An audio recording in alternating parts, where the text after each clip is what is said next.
is a web series and podcast created by Temple of Geek. At the core of the project is telling the important stories of women who have found inspiration, growth, and power through fandom. My name is Jenna Wrenn, and I'm the host of Portrait of a Fangirl podcast. And today I'm here with Tara Sands. Hi, Tara. How are you? Hi. Thank you so much for having me. Well, thank you for coming on. I'm super excited to hear your stories and what you have to share with us today. We'll see. Well, let's get into it, and then you can decide if you're happy with it or not. I'm sure I will be. Can you please just start off by introducing yourself to our audience and just telling us a little bit about who you are? Sure. My name is Tara Sands. I'm a voice actor. I consider myself an actor. Sometimes I put the voice in front of it. I don't know if I always need to do that, but that's something we could talk about. Yeah, and I work on shows like Pokemon and Jujutsu Kaisen and Digimon and Yu-Gi-Oh! And Rainbow High and all different stuff. Tons of audiobooks, commercials, video games. I basically am a talker. I will do anything you tell me to say, I will say. with some limits, but yes.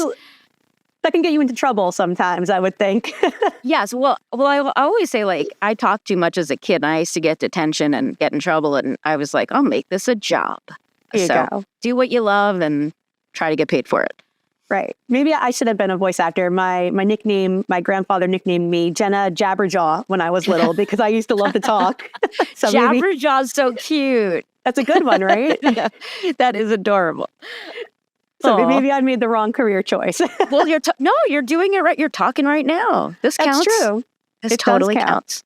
Try to get paid. So something we always really like to ask our guests is how they view the term fangirl. So to you, what does being a fangirl mean? And has that changed over the years? Oh, for sure. So I think growing up, because I'm a bit older than you, that was definitely a negative thing. Even though I was a fangirl of certain things, but I think if you had said that to me, I would have been like, no, I just really like it. There's a negative connotation with all things geek or, especially anime, we're talking about. And that, it's a different world now. I think, people embrace their inner geek, but it's not a lot of this stuff is mainstream. So it's not even, which is a tricky thing too, because you're like, well, just because it's mainstream, now that we don't have to say it's a secret interest, is that, I don't know if that negates I want to say this the right way. Now that it's mainstream, I think people should still be embracing their inner weirdness, geekiness, nerdiness, whatever you want to call it, otherness. And it's cool that anime is mainstream, but I hope we don't lose the fun nichiness of it all. Right. Yeah, it was more of like, I know growing up, Pokemon was one of the big things that really took the world by storm when I was growing up. And it was very niche, like you said, very different. Well, it's funny too, because like Pokemon has sort of became like a launch pad for people who then wanted to find more anime. Like kids who watched it didn't necessarily know that they were watching anime. And it's the kids who, and I'm sure you were one of them, were like, what is this? I want to learn more. And then went down that rabbit hole of this other stuff that was maybe harder to find than Pokemon. Right. But yeah, I think being a fangirl maybe was a dirty word, or it sounded like I'm trying to think of what the right thing would be. Because if it was a sports thing, I think maybe that would be looked at differently than if it was a fangirl of something like sci-fi. I think there were different camps of fandom. That makes sense. Right. Like for instance, like when you say sci-fi, I think right away of Star Trek, and like Trekkies were considered very different than, somebody who is in a sports fandom or even music or something that's more, I almost want to say acceptable, but, I guess mainstream. Within yeah. I was a fangirl of certain musical groups, or never really got into sports, but like musical theater. I was a hardcore fangirl of musical theater. I still am. And no shame in that. You know what I mean? Right. It maybe wasn't what whoever was considered the cool kids in school were into, but I didn't give a shit. I was like, this is what I like. Yeah. Right. And like fangirling, I think, like when I think of it, it's very, very tuned into like boy bands. Like boy bands were huge. So music is a part of that. It's not just like comics or TV. It could be music. It could be sports. But I always think of boy bands. Totally. Yeah. I mean, there've always been I think like we didn't call them that, but when you look at like through history, the Beatles were a boy band. We didn't say that, but this has always been a thing. I actually there's a channel on Sirius XM called Boy Bands, and I do the voice for it. And it's really fun because I'm like saying all the names of all these great bands, but sometimes they'll throw in like a Jackson 5 or like this was a boy band, technically Menudo or whatever. They were all boy bands. Totally. And I think it's finding the healthy relationship with it. Like I'm very obsessed with, not obsessed, that's backwards. I shouldn't say I'm obsessed with because then it sounds negative, but I'm really interested in learning about healthy fandom. Right. And where we draw the lines of obsession and when it's a healthy love of something. Right. Yeah, and that's a very interesting fact. That's a very interesting point to bring up. I'd love to interview someone who's an expert on that, but I don't know who that person is. Yeah, it would have to be, I guess, somebody, I almost want to say like a psychological aspect, right? Mm-hmm. That would be very interesting. Stan, I mean, it's what Stan became, like it's what it's based on is this unhealthy obsession. Right. And now we throw the word stan around like it's like, oh, I stan this, I stan that. And it's like, actually, that's bad. That means you are stalking them maybe at that point. I was going to say, it kind of reminds me of like when you get into like stalkers or something along those lines, that kind of is when it's taken to the extreme. Right. And we use the word otaku, we throw that around. And again, I think that it's, especially if someone's calling themselves an otaku, it's fine. But then you're like, okay, where's the limit? Where's the, right? I don't know. I mean, I don't have the answer. No. And it's, I guess, maybe it's an individual thing. Maybe it comes down to the person themselves and how they present themselves within fandom. I don't know. It's a very interesting conversation to have. Or how much it overcomes your life. Right. If you can't go to work because you need to watch, you need to play all through a video game before you can go back to work, maybe that's an unhealthy balance. Right. Yeah. And very interesting. I would love to hear that conversation. If you ever do find someone to talk to, send it my way. There is one person I need to keep following up on it because from my podcast, I work, we'll talk about that later, but I am really interested in fandom, and someone did recommend one woman, but she never wrote back to me, so I'm still diving deeper to see who's an expert. Yeah, if anyone's listening to this, knows an expert, reach out. When was the first moment you really found yourself fangirling over something? I remember being in New York, and someone was like, "There's Bernadette Peters." Oh, and wow. she was walking down the street, and I remember my knees buckling. I never understood that expression. My knees went weak or my knees, and I was like, it was like seeing royalty. I mean, this was like, I've met God. Or not, I mean, I didn't even meet her. I saw her walking down the street, and I could not believe this was a human who shared the same street and pavement as I did. So, because that's where my fandom lies. It was musicals at that time. And yeah, I fully think I understood it at that point. Yeah, I don't think it gets much bigger for a musical theater fangirl than Bernadette Peters. That's oh my God. Wow, that's fantastic. I couldn't even imagine. Yeah.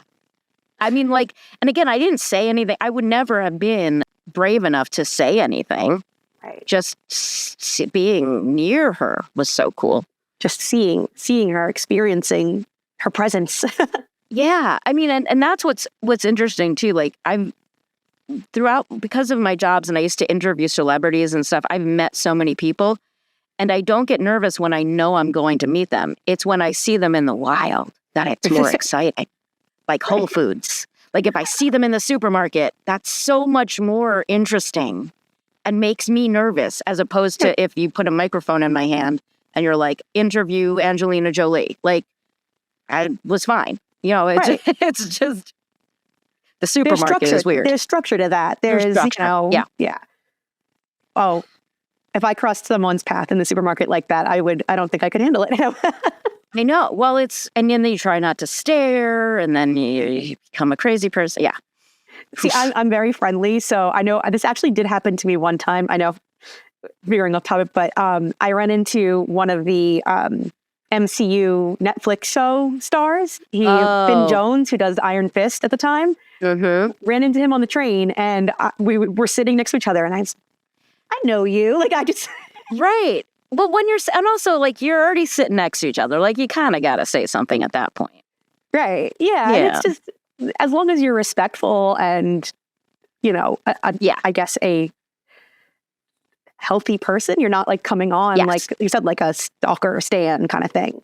Yeah, there's a way to do it. Right. Can you tell us a little bit about your job as a voice actor and what it's like to do that? Yeah, sure. So I talk, I wake up, I talk, and then I keep talking. Yeah, so like today is a good example. So like I had to do some auditions when I woke up, and then in the middle of an audiobook, and I'm directing myself basically. So you just try to be disciplined. I did not get a lot done because I get distracted by the world and the internet and Twitter and Instagram, and so those days are tough because I'm in charge of myself. Then there's days when I have a director that I'm like going to a studio, like for a show like Jujutsu Kaisen. A lot of that's done at a studio with a director and an engineer, and then I can get a lot. But every day is different, which is what I like about my job. Sometimes I book a video game and they don't tell me in advance anything about it. So like I'm just cold reading everything, which is super fun and nerve-wracking, but I find I enjoy that. Right. Yeah, and I enjoy just working on different projects, and that every day is completely bananas and different. So with the audiobooks, are you basically kind of given a deadline? How does that work? Or they say, finish it by this day? Yeah, I mean, some do have a director, but for the most don't. And they say, here's your book, here's your due date, get questions in by this date. So that, because I don't usually have communication with the author. So I'm, waiting for responses from publishers to ask because there's like in this book right now, then there's a name that's Leah, which I always pronounce Leah. Right. But there are some people that might pronounce that Lee. So, or Lit, I mean, who knows? The author might have something else in her brain. So I send in a question like that. And sometimes that like screws up your deadline, or, you wait for a response. Luckily, I got it pretty quickly. So yeah, I'm kind of left to my own devices. Right. It's weird. I guess it's a good and a bad thing because like you said, you do have the time and the freedom to kind of get distracted. Right? Yeah. But I also have the time, like I went to Trader Joe's today in the middle of the day because I can now just work on it tonight. I don't have this, not locked into like a strict schedule. Right. That's nice, the sense of freedom. Yeah. And I want to be at Trader Joe's all the time. So the more time I have to go to Trader Joe's. Record your audiobook at Trader Joe's. I would love to record an audiobook about Trader Joe's. Oh my God. They have a podcast, there's Trader Joe's Insider, I think it's called. Their company makes a podcast about like new items. Sorry, this is not what your audience wants to know about. Hey, I think that's super interesting. I do. I like it. I'm into it. So how did you wind up in the career you're in now?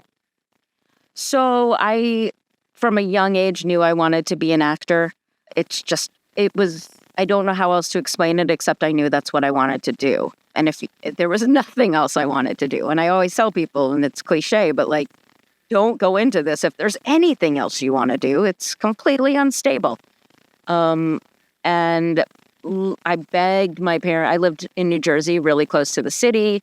I begged my dad to get me that newspaper backstage where there were auditions. So finally, when I was in high school, they let me get that, and I begged them to take me to auditions, and they did. They were very patient and kind. And then I was in a local singing competition. I was a sophomore, I think, at the local Y. And I entered this contest, and there was a talent manager there. And she called me into her office, and she's like, hey, I think we want to, we're going to send you on auditions, and we think you could also do voiceovers. And I'm like, I don't know what that is. And the first job they sent me on was a voiceover commercial for Compound W wart cream. Oh. And I had to say something like, ew, gross, a wart. And I booked the job. And it was my first audition. Like, So something in the universe was like, this is what you're supposed to do. And I did the job. I put on the headphones in the studio. I felt so cool.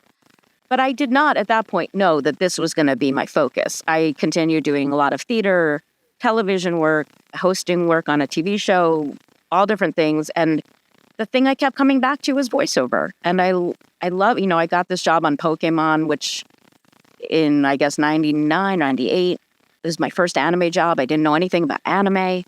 But yet still, I was like, I'm a serious actor. And I kept going back to that. And then I was like, wait, there's other ways to do voiceover where it is more fulfilling. Because like anime, as much as I love it, we're working alone. We're only seeing our part of the script a lot of the time. And there's other things in voiceover. I mean, gosh, some of my favorite work has been on video games and intense stuff where you're calling on whatever training you have or whatever life experience you have. So I feel lucky to really only be doing voiceover work right now. That's such a great story. It's, something you were always meant to be in. I think so. I think that, listen, I'm not very like spiritual or university, but I think the world just guides you to where you're supposed to be somehow. Like I was going to end up here. I used to quote commercials as a kid. Like this was going to happen. And I always tell kids that like, you're going to be surprised at what you end up doing. It's probably not what you think, but you're going to get there. Just be patient. And yeah. Exactly. Do you ever find yourself fangirling over one of your roles or some of the characters that you've played? I'd like to be some of the characters I'd played. Like, if I could trade places and be Bisky from Hunter x Hunter for a day. That'd be cool. That'd be awesome. Yeah, I'd like to be her. She travels with a masseuse and then can kick butt. So anyone that like the characters I fangirl over that I love are the ones that have really cliche girly sides. I don't know. I know that terminology is probably changing, but the cliche of that, but then also can kick ass and are tough and strong and, all those things. It's that great balance of human. So, yeah, I mean, I would love to be some of my characters. I'm trying to think, Bulbasaur, I don't know that I'd want to like fangirl over Bulbasaur. Maybe in the universe, in like the Pokemon universe. Yeah, like if I was going to have to be a Pokemon, like, yeah, Ash treats him pretty well. I mean, it's, so I guess I'm not a bad gig. Yeah, why not? I think they get fed well. They treat it better than some of the other Pokemon out there. So, well, yes, that's a good point. Yeah, and he's so cute. He is so cute. They're all adorable. Yeah. And you said it was like 1999 that you started Pokemon? Yeah, I was part of the original dub cast in New York. So huge. That was a minute. That was a long time ago. I was part of the first 8 seasons until the cast got replaced. So I feel very lucky to have been part of the beginning of that. Right. That was, I would think when it really first hit the US, when it first exploded. Yeah, it was crazy. Listen, my first day of work there, I was like, what is this weird show? Good luck. Never see you guys again. It was, this is a lot of what the podcast I made is about, is them taking a chance on this show that, yes, was successful overseas in Japan, but most of us looked at it as adults and we're like, what is this? Exactly, yeah. But there's so much heart and I've realized over the years, and speaking of like, fangirling over, I fangirl over the artwork because these characters, especially the original 150, like they speak to children in a way that is just remarkable. Kids see this stuff and are just drawn into it. And now I understand that. Now I understand that it has to do, and speaking of fandom, and that the Pokemon Company understood how to approach this from all angles, from a TV show to a card game to the video games. So it was all encompassing, and it was hard not to capture a kid's attention, even if they only watched the show or they only collected the cards. I mean, there are kids who collect those cards and have never played a game or watched the show. They're just obsessed with the collection. Yeah. So, if you talk about fandom, the Pokemon Company is an expert at knowing how to capture fans.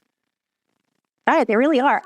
It's so funny because it was so popular when I was in, I guess, like middle school. but I never really watched the show until I had really little siblings. My sister and I are 17 years apart, and she had me watch it with her, and I was probably in my 20s. I was like, I can't believe I missed out on this. This show is amazing. It's so good. That's so cute. Yeah, I mean, it's my cousin's kid was, I was dropping something off to my cousin's kid one day, and he was about 5, I think, at the time, and he and his friends were holding the Pokemon cards. And I was like, hey, guys, I thought maybe I'll give him some street cred. And I was like, I play some voices on the show. Do you watch the show? And they go, no, it's for babies. I was like, never mind. Here's your whatever I was dropping off. Yeah. And I was like, oh my God, I just got put in my place by some 5-year-olds. Oh man. And you're going to be the cool lesson. I thought I could be cool. Yeah. No, not a, no. It's so funny. But that was a good learning moment for me too. I was like, they are into this, but it doesn't mean they watch the show. Right. There's so many different facets of that particular fandom for someone to be involved in. Totally. What was it like to experience fandom in such an immersive way when you started attending conventions? It was confusing because we worked in such a bubble. Like, I knew the show was big, but I didn't know anyone cared about us, which is probably for the better. I think it kept all our egos in check for sure. And there was no social media. There were some message boards, but honestly, those were mostly used to complain and to yell at the companies for things they didn't like. So I was sort of late to the convention game. Like Veronica Taylor and Lisa Ortiz, and Eric Stewart, they had been doing it longer than I had.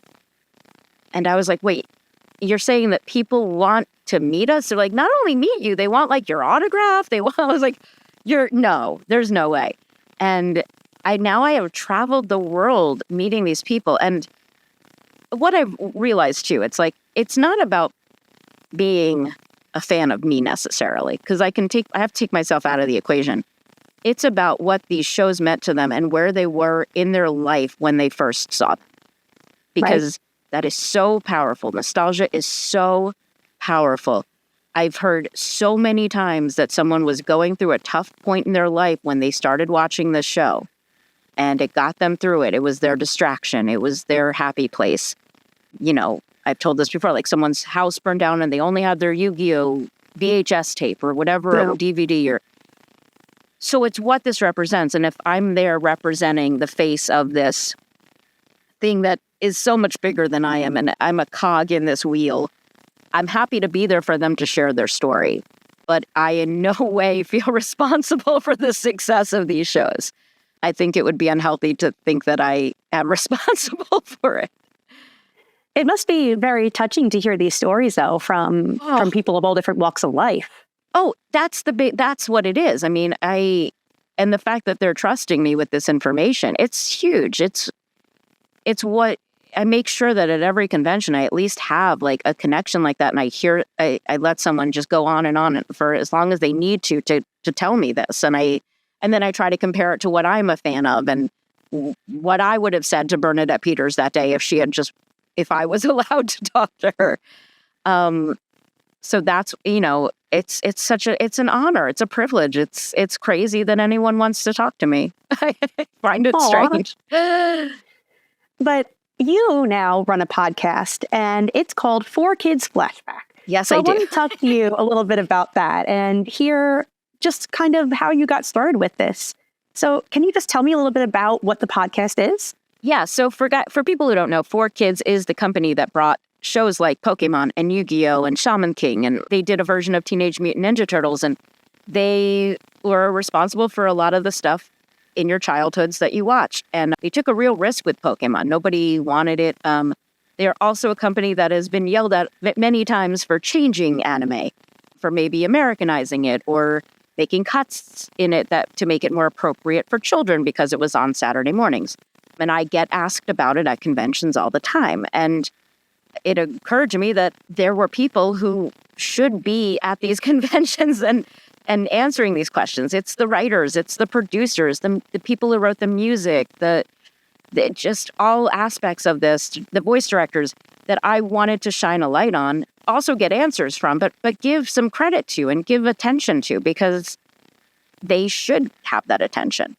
So I've started interviewing everyone I can who worked there, the actors included, but the actors tend to know a lot less than the writers and the people who are on staff there. Right, the people who went into more of the creative, behind the scenes process. For sure, yeah. So it's basically a behind the scenes look at this company and the shows that happened during that time. Right. I did hear how they would kind of censor the shows to make it more appropriate. Like instead of a cigarette, they have a lollipop or something like that, right? I've heard those stories before. And like they would, and listen, One Piece was an example of a show. We interviewed the president of the company. He's like, we shouldn't have done One Piece. We were a children's company, but it was a big hit in Japan. Toei wanted to make toys, so we acquired it and tried our best. With what. It also created a ton more work for them. So people that yell at them for changing this stuff, it's like they don't want to do all this extra work. This is the standards and practices insisting that they do this. Wow. A lot goes into that. It's very interesting job to do. It's not a job I would be good at. So I admire anyone who could handle that. What sort of challenges have you run into while doing this podcast? Well, scheduling is not fun. What I found, and actually this is kind of appropriate for this podcast, is that the men I approach to do interviews are often very eager, and a lot of the women are not interested in being interviewed. And I don't think it's because they are upset about it. I think it's a difference between maybe the way we're wired and they're wanting to share maybe details about themselves or feeling, someone was like insecure about maybe not remembering enough. And I'm like, it's okay. We kind of digress. And it's been fascinating how many no's I've gotten from women as opposed to men. I think there was one man who wasn't interested. I mean, there were a few women who are like busy taking care of family members and I don't know what the answer is to that. And maybe that women are shyer by nature. I don't know. Like I again don't want to make stereotypes out of this. And I don't want to, I know we're at a point where we're figuring out gender norms and all this stuff and wanting to get away from that. But I think there's something to it that I've had many more no's from women than men. And I don't know. I think inherently that, I don't know, this is a trend that I've kind of seen in a lot of the women I've spoken to where they feel like they have to justify their place in fandom. Maybe, I don't think maybe men don't feel like they have to. They're a fan of something and that's it. Like I feel like women have to fight for their spot at the table almost. That's a great point. Like there's still even at conventions, and listen, I think what's great is early days of conventions, there was no line for the women's bathroom, and now there is. And I think that's very telling. But again, when you see like a group of cosplayers, sometimes it's all dudes and one or two. I think they're still earning and fighting for their place, and I think that's a great point. Yeah, I don't know. I don't. Yeah. I wonder if in general too, I don't know, you would obviously know more, but when you're reaching out to the people who work on these shows, is the demographic generally more predominantly male than it is female? It is, which is why I made a concerted effort to reach out to more females. And then I was surprised by the response I was getting. Yeah. Oh, that's an interesting trend. It could just be that more of them are more hands-on with their elderly family members and are helping out. Like it is interesting though. Like there's something societal about this. Like again, I'm not a psychiatrist. I'm probably not going to figure it out, but there's something in how we're raised that is making women not as eager to talk about their lives publicly than men. Right. And I think it's interesting because this podcast, I feel like a lot of women were excited because it is tailored to fangirls, like women. So I think it's more, more of a safe space kind of for women to tell their stories. Yeah, so it's a great idea. Yeah. What have been some of your favorite experiences working on your podcast? Oh gosh. Well, so I'm a fan of like true crime podcasts and stuff. So I treat myself like I fancy myself a detective. So there's like stuff that when I solve a mystery about 4 kids, like there was some lost media that we were able to uncover. Somebody happened to have some that we were interviewing. So we found this lost episode of Ultraman Tiga. And I mean, it was as if I had just solved, I'm trying to think of I'm like Sherlock Holmes. Like, I am so proud of myself. So it's the moments of discovery that are really fun for me. Or like when I find there were a lot of questions about some of these uncut DVDs that got made, and I found someone who worked in the home video department, and I wrote to him. I said, "Do you know anything about this?" And he wrote back and said, "Oh, those were my idea." I mean, I did it. It was like a happy dance like you've never seen. Like, I again felt like a detective. Like, I found the guy. So yeah, it's DNA those pathologist, moments. right? That DNA pathologist putting the pieces That's together. What I feel like. Yes, on Bones or whatever shows they uncover things on. So it's the discovery process of it for me, because, I mean, in all honesty, anime is not where my fangirl lies. It's just not because I work in it. So it's demystified for me. From a very early time, it was demystified for me. Right. So I think it would have been strange if that was my fandom. So the podcast itself, like, I feel like I'm discovering this for other people. Like, we have a Discord channel where we share stuff, and like, if I can, they'll send me sound clips, and they're like, we want to know who voiced this, and it 4Kids was notorious. They just made a list of credits. They never said who played what. So literally, I'm sending sound files to like director. I'm annoying my friends constantly, sending them sound files. And then when we do figure it out and I present it to our Discord channel and I know how happy they are to have it solved, I am living vicariously through them. And even though I kind of don't care who voiced it, I'm still as excited as they are. Right. You're facilitating someone else's inner fangirl. Yeah. You really are.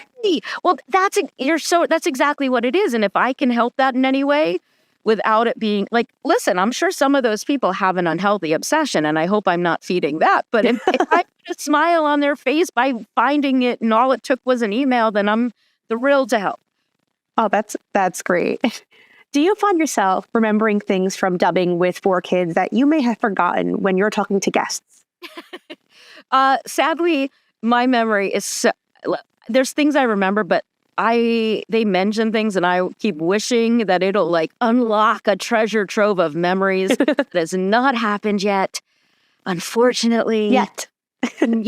But it is fun to watch their memories get unlocked. Like, once in a while, I'll ask a question that suddenly I get so many apologies before the podcast where they're like, listen, I don't know how much I'm going to remember.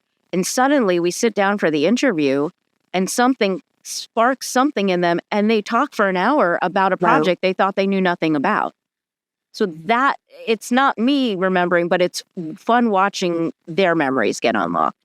Right. You're placing them back in that time, in that place that kind of brings back all these moments for them. Yeah, it's really cool to see. That is really cool. Yeah, especially because I think a lot of us have mixed feelings about our time there, because, it's like any job. No job is perfect, and it was an imperfect company because everywhere is. And, maybe people didn't get paid right, maybe they didn't get treated right, or the intensity of the schedule, but what I'm watching their mostly happy memories come back to them, which is kind of fun. So again, if I can facilitate that, it's cool. It's very cool. Now, I would like to ask you my final question, and I want to know what advice you would give to women who are trying to succeed in the entertainment field. It's a tricky place right now, because I think we're figuring out, first of all, what's going to happen with a lot of, I think, listen, I encourage everyone to pursue their dreams, but I also encourage you to look for jobs that are not replaceable. We've watched shows, especially in animation, get cut from streaming networks. I think there is probably an oversaturation of work and of product in general happening, and now a lot of places are paring back. So I think find your passion, be savvy about it, but also I've watched so many people who consider themselves performers find happiness and joy in other aspects of this industry. And I think I wish I had been more open to that, to producing and doing other things that, not that necessarily offered more stability, but would have made me a more well-rounded human. So I think just being open to all areas. I always say, like, if you want to live a creative life, be open to all sorts of creativity. And that might come in surprising places. Because that was my goal. It was to be a creative person. And I think I would have been upset if you told me I was only doing voiceover work. And I'm not upset about it. But I think 18-year-old me would have been like, but no, I'm a theater actor. I'm a TV actor, But this is so fulfilling. So I just say be open to every aspect of this industry because it's changing constantly. Technology is changing it constantly. Learn everything you can about it. I think that's wonderful advice. I hope so. Well, Tara, thank you very much for taking the time to talk to me today and sharing your stories with me. I really appreciate it. Thank you for having me. Thank you. And where can we listen to your podcast? Oh, anywhere you get podcasts. It's 4Kids Flashback, the number 4, 4kidsflashback.com. You can find our Patreon page or you can find places to listen for free. And I'm at Tara Sands VO and I post links to all that nonsense on my pages. So thank you again, Tara. I appreciate it.